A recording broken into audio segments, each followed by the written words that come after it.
लग्नात कबूल केलेले 5 लाख रुपये हुंडा माहेरून घेऊ नये तरच घरात घेऊ असे म्हणत विवाहितेला मारहाण करून 3 मुलींसह घराबाहेर हाकलून दिल्याप्रकरणी पतीसह 6 जणांवर सलगर वस्ती पोलीस ठाण्यात गुन्हा दाखल झाला आहे।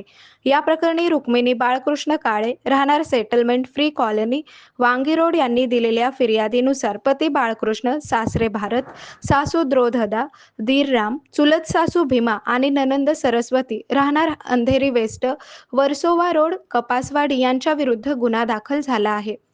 फिर्यादी रुक्मिणी यांचा विवाह मुंबईतील बाळकृष्ण याच्याशी झाला होता। विवाहानंतर 2010 ते मे 2026 या काळात सासरच्या लोकांनी मिळून रुक्मिणी यांना शारीरिक आणि मानसिक त्रास दिला।